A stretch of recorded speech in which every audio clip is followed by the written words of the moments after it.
Quais são os principais motivos que fazem os professores de dança perder o emprego? Bora lá conversar sobre isso? Olá, seja muito bem-vinda e muito bem-vindo para a dica de hoje. E na verdade hoje a gente vai conversar um pouquinho aí sobre essa situação de perder o emprego, né? É muito comum, né, professores de dança perder emprego por alguns motivos muito ridículos, vamos dizer assim, tá? E a gente vai falar sobre isso. Não sei se você sabe, mas eu tenho, né, atualmente uma escola de dança que já funciona há 8 anos. Já tive escola de dança há muitos anos atrás, em um outro momento da minha vida também, que funcionou também por uns 5 anos, se eu não me engano, enfim. Então assim, eu tenho uma carga de experiência como dona de escola.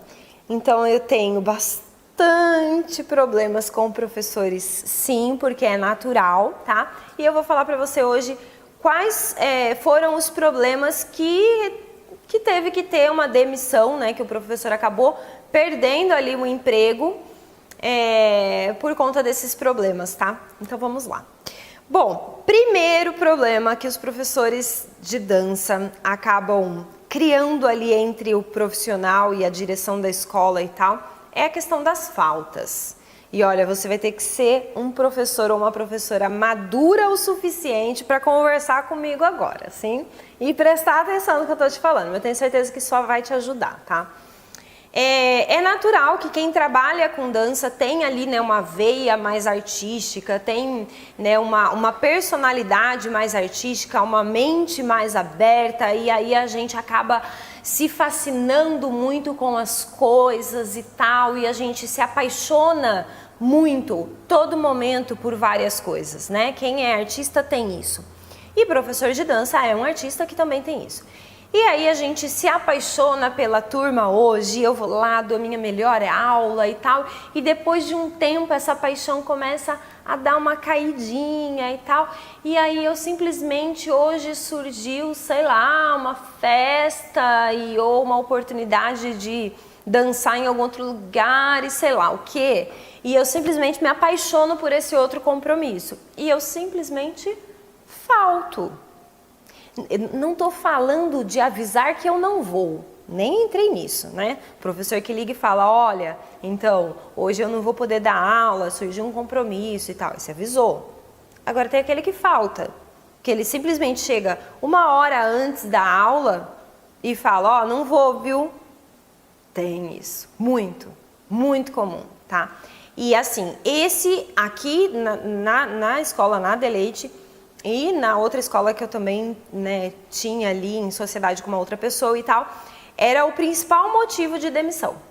Porque não dá para trabalhar com uma pessoa que a gente não pode contar. Então, professores, sempre que você precisar faltar, imprevistos acontecem, compromissos às vezes batem com o horário de aula, é muito comum isso acontecer com o professor, mas existe um negócio que a gente precisa levar a sério, que é profissionalismo.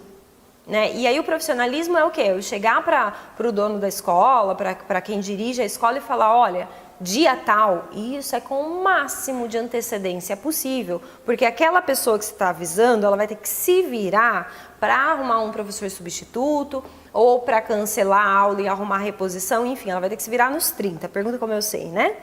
E aí você simplesmente avisar com bastante antecedência para que essa pessoa consiga se programar sem maiores danos. O que é maiores danos? Não ter a aula, os alunos chegarem na escola para ter a aula, o professor avisou 1 hora antes, teve aluno que já estava a caminho e teve que cancelar no caminho e o aluno fica pé da vida com razão, cancela a matrícula, sim, cancela lá, não vai mais fazer dança naquele lugar, a escola começa a perder aluno, vira uma nhaca, tá? E eu sei que às vezes a gente, quando está só na função de professor, não que só a função, não que o professor só tem a função de professor, é pouco, não. É muito ser professor. Mas existe toda uma engrenagem que precisa funcionar em uma escola para que você realmente tenha uma turma para dar aula. E você faz parte dessa engrenagem. E aí quando a gente está na função de professor e não está assumindo outras funções, a gente não consegue ver a engrenagem inteira. E aí a gente acha que, só hoje que eu não fui, tá tudo bem. Sim, cuidado com isso, ok? Segundo motivo que faz os professores serem demitidos: falta de conhecimento.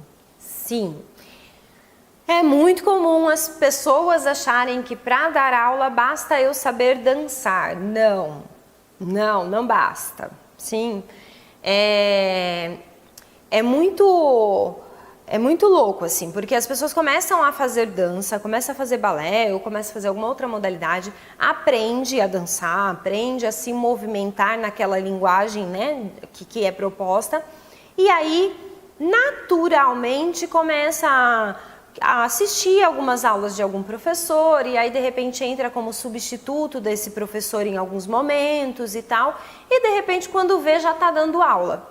E aí a pessoa já está dando aula e tá tudo bem, eu já sei dançar, eu já dou aula, já tenho a minha turma e tá tudo bem.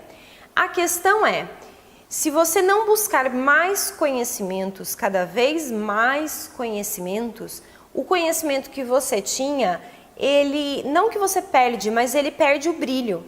E aí a gente começa a entrar numa rotina de professor, onde a gente começa a criar movimentações meio clichê, né? Então você vai montar uma coreografia, sempre faz isso na coreografia. A sua aula sempre começa com o tandi, não sei o quê. Então a gente precisa buscar outras fontes de conhecimento, buscar conhecimento para estar em constante melhora a nossa aula.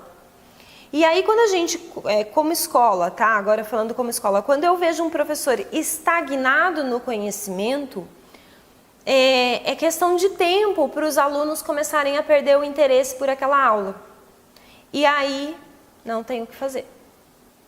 Porque você pode até conversar com o professor, então vai fazer um curso, não tem dinheiro, tá difícil, não sei o quê, nananã. Então assim, não é um profissional que está a fim de investir na carreira dele. E aí fica difícil para a escola querer trabalhar com profissionais assim.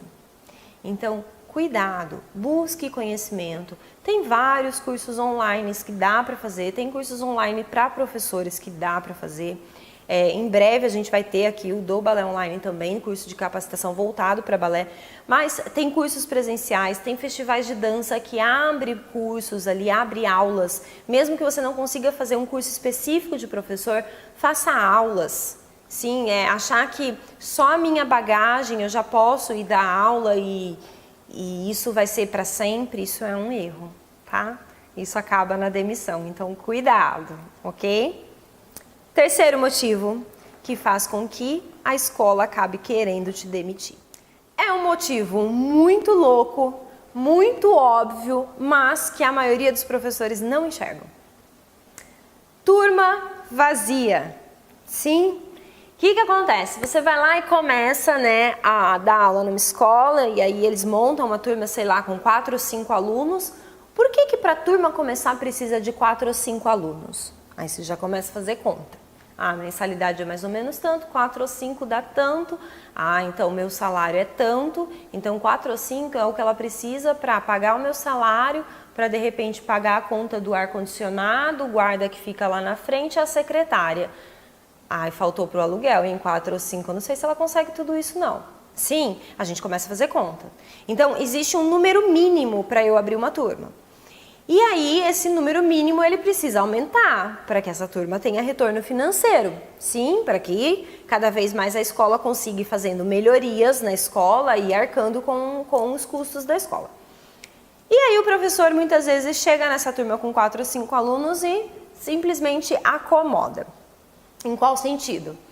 Olha, será que dá pra não colocar aluno experimental hoje na sala? Porque eu tô começando a montar coreografia. Gente, isso é muito complicado. Eu entendo o lado do professor de que, cara, toda hora que eu vou montar coreografia, eu tô montando, a turma tá em andamento, tá começando a ter uma evolução linda e chega uma pessoa que não sabe nada, né? Sendo colocada ali como aula experimental e tal, e não sei o que, e eu tenho que voltar um pouco a aula e tal. A gente, como professor, precisa aprender a lidar com isso. Aí tem um vídeo que eu vou deixar aqui pra você, que é que eu falo como é que a gente dá aula com pessoas mistas, né? Vários níveis na sala. A gente, como professor, tem que aprender a lidar com isso, porque a escola precisa fazer com que aquela turma cresça. Se for para a escola esperar, sei lá, ter 10 alunos para te dar a turma, você vai sentar e esperar muito tempo para conseguir abrir essa turma, se conseguir abrir. Então, a maioria das escolas, elas trabalham com as turmas em crescimento. E aí essa turma vai crescendo com o tempo. Quando a escola detecta que essa turma não está crescendo e muitas vezes, pior ainda, ela está diminuindo, está perdendo cada vez mais aluno, pode ter certeza que a sua cordinha está no pescoço, tá? Por quê? Mas não sou eu quem faço a divulgação da escola, não sei o quê. Tá, mas você precisa conversar com o professor e falar, com a direção da escola e falar, escuta, o que está acontecendo? Porque a gente precisava encher essa turma, tá sendo feita divulgação, quer que eu ajude em alguma coisa, que eu compartilhe algum post que você colocar aí no Facebook? Como é que eu posso ajudar a divulgar a minha turma? Sim, quando a gente vê um professor envolvido nesse sentido, a escola realmente abraça esse professor, porque são poucos que fazem isso. Sim, fica a dica, tá? Então, assim, de uma maneira geral, é difícil conseguir emprego hoje na área de dança e é muito fácil perder emprego hoje na área de dança exatamente por esses motivos. E eu resumiria tudo isso numa grande falta de comprometimento com a escola, né? Eu não questiono que todo professor de dança ele tem comprometimento com o aluno que ele ensina, mas com a escola não são todos que têm. E a gente precisa entender que os alunos eles vêm e vão. Né? O aluno entra hoje, daqui 2 meses ele vai viajar, vai fazer vestibular, vai mudar de cidade, mudou de emprego e ele vai sair. Mas o lugar onde você está trabalhando, se Deus quiser, vai continuar sendo o mesmo. Então precisa existir essa comunicação entre escola e professores. Isso faz com que você consiga ficar muito tempo nessas escolas. Sim? E só a título de curiosidade, hoje aqui na escola a gente trabalha com 12 professores, se eu não estiver enganada, e que está com a gente desde o começo, assim, desde o começo, acho que são uns 3, 4 professores ali, tá? Então, assim, existe essa rotação mesmo, mas os professores aqui costumam ficar bastante tempo, porque a gente cria aí alguns mecanismos de envolvimento e de troca entre os professores também. E aí, qualquer dia a gente pode falar sobre isso, por que não? Tá bom? Espero que você tenha gostado da dica de hoje, que faça diferença aí na sua vida profissional. Se gostou, dá um like, compartilha esse vídeo com seus amigos professores, porque são coisas que às vezes a gente simplesmente não presta atenção, tá? A gente tá no YouTube com dicas todos os dias, ativa o sininho. Além disso, a gente tá no Facebook, Instagram, Spotify, blog, WhatsApp, lista VIP. A gente tá em vários lugares e a gente se vê na próxima dica. Até mais!